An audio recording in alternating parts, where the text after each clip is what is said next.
Barely a year after Batman was created in 1939, Detective Comics 38 saw Robin arrive to work alongside the Caped Crusader. For so long, wherever there's been a Batman, there has been a Robin at his side. And as there have been several people to take on the moniker of Batman, so too there have been several different incarnations of Robin over the decades since the character's April 1940 debut. Some Robins have been great, and some Robins have been less than great, and some Robins have managed to prove themselves as being just as smart, if not smarter, than the world's greatest detective. With all that in mind, I'm Will for What Culture, and here are 8 times Robin outsmarted Batman. 8. Tim Drake works out Batman's identity, a lonely place of dying. After the death of the second Robin, Jason Todd, a broken Batman was adamant that he'd be working alone from that moment on. No longer would Bruce Wayne put children in danger, and he was even reluctant to work with Alfred. Of course, Batman has since gone on to have several further Robins over the subsequent decades, and one of the main reasons for this is down to the sheer smarts of Tim Drake. Tim would become the third person to take on the Robin moniker, but it took the youngster outsmarting the Caped Crusader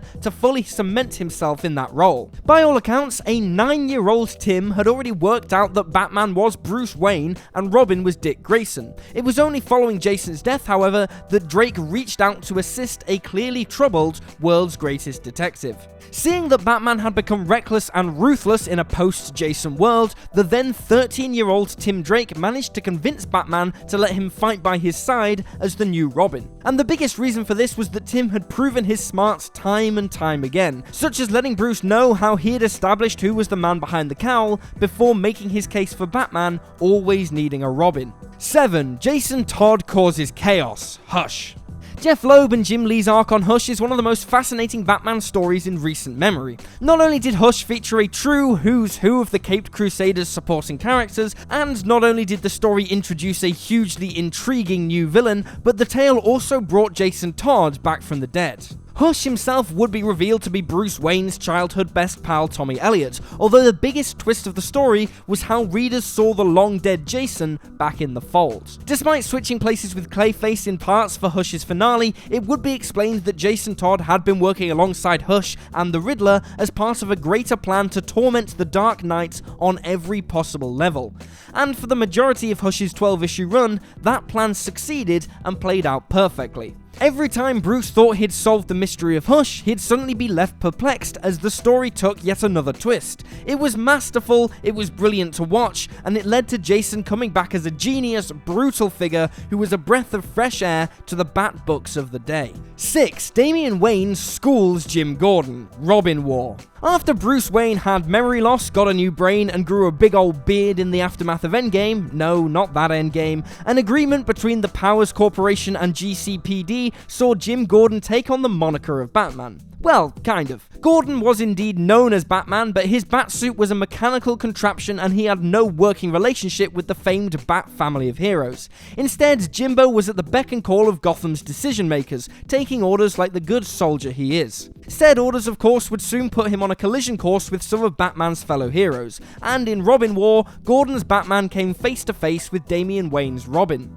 In the absence of Batman, as in the proper Batman, the residents of Gotham City began to rise up and declared themselves as I Am Robin. The Gotham Council aimed to shoot down this movement and so outlawed anything to do with Robin. Not only were the police force instructed to arrest anybody sporting an R emblem or Robin colours, but so too was Jim Gordon. This didn't work out too well for Jimbo, for his Batman was taken to school and electrocuted upon confronting Damian Wayne in Robin War #1. 5. Dick Grayson kills Batman. Titans. It may have been a twisted fantasy dreamed up by the demonic Trigon, but the first season of Titans concluded with Dick Grayson having to use all of his skill and intelligence to permanently take down Batman. As the show skips ahead 5 years, we see the Caped Crusader finally reaching his breaking point. Deciding that the only way he can properly stop the Joker is to kill him, Batman embarks on a murderous rampage that includes the death of the Clown Prince of Crime and every other person held at Arkham Asylum. With no choice, it's Dick who's forced to confront his mentor and put a stop to his bloodthirsty ways. And put a stop to them, Grayson does. Using his smarts, Robin decides that the best way to flush Batman out is to reveal the Dark Knight Knight's secret identity to the police. That doesn't work out all that well, for the ensuing ambush on Wayne Manor sees Starfire and a slew of FBI agents added to the body count amassed by the world's greatest detective.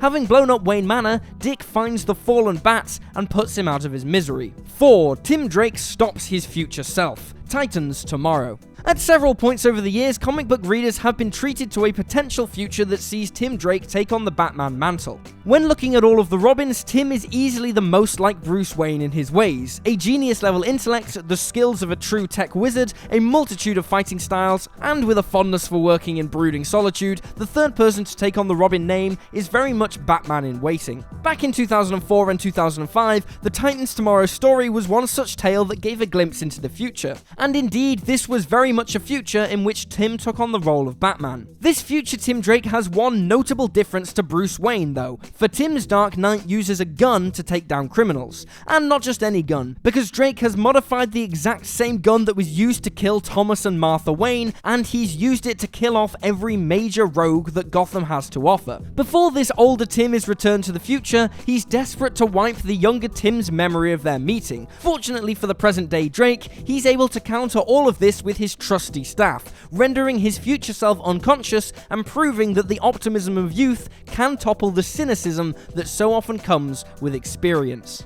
3. Damian Wayne gets one over a murderous Dark Knight. Battle for the Cowl. In Battle for the Cowl, Gotham was left with a Batman-shaped hole after Bruce Wayne's death in Final Crisis. While Dick Grayson was reluctant to pick up the cape and cowl, one person who was more than happy to become Batman was Jason Todd. And in typical Jason fashion, the Dark was well and truly put in the Dark Knight nickname during Todd's tenure as the Bat. Complete with an itchy trigger finger, Jason's Batman was a murderous one. So much so that Tim Drake decided to don his own Batsuit and hunt Todd down. For Tim, this didn't work out too well, with Jason nearly killing him once they finally did battle. As far as Jason Todd was concerned, Tim Drake was dead. Having left Tim with fatal wounds, Todd's attention was soon switched to Dick Grayson in a fight that Dick would eventually win, with Grayson then finally accepting his fate as the next Batman. Despite Damian Wayne having earlier been left wounded at the hands of Jason, Damian would, unbeknown to Todd's Batman, return to the scene of the fight and rescue the bloody, unconscious Drake from certain death, getting one over on the Jason Todd incarnation of Batman as the young Damian Wayne continued his ascension to becoming the next Robin. 2. Jason Todd kills a rapist, the Diplomat's son. In a way, the events of the Diplomat's son were the beginning of the end for Jason Todd. Well, the beginning of the end, at least until he was resurrected 15 years later. The thing is, part of the reason for Jason's demise was down to his brash attitude and rash thinking. It was that same brash attitude that saw Todd outsmart Batman in the one-shot Batman 424 story. After the clearly guilty Philippe Garzonas managed to avoid a sexual assault and battery charge due to having diplomatic immunity, Jason decides to take matters into his own hands. Despite Batman clearly telling Todd that their hands were unfortunately tied on this issue, Jason pulled a vanishing act on the Caped Crusader.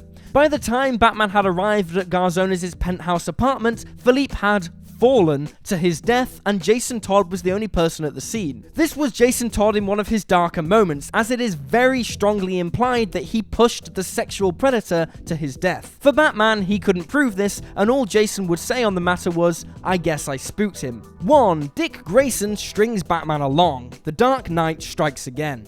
Frank Miller's The Dark Knight Strikes Again was never going to live up to the iconic Dark Knight Returns, yet this 2001 sequel offering did at least provide a, unique spin on Dick Grayson. With the Joker having died during The Dark Knight Returns, one of the central plot points of The Dark Knight Strikes Again is the re-emergence of the Clown Prince of Crime. As the elderly Bruce Wayne and his team are stumped by the murderous crime spree of this resurrected Joker, it soon becomes clear that this maybe isn't quite the Joker that Batman had spent so many decades battling. By the time this follow-up tale gallops towards its climax, the big reveal of The Dark Knight Strikes Again is that this Joker is in fact Dick Grayson, the longtime sidekick of Batman. Not only does this original Robin spend the majority of The Dark Knight Strikes Again leading the Caped Crusader on a merry dance, his impact is so sinister and clinical that he manages to kill off the Martian Manhunter, Creeper, and the Guardian. This may be the skewed alt worldview of Frank Miller, but it is still one super smart, super evil incarnation of Dick Grayson who outsmarted Batman at every turn until his ultimate demise. And there you have it folks, 8 times Robin outsmarted Batman. Feel free to drop this video a like if you enjoyed it, and drop me a follow on Twitter at YouSlyDogU. I'm Will for What Culture, thanks for hanging out, and I'll see you next time.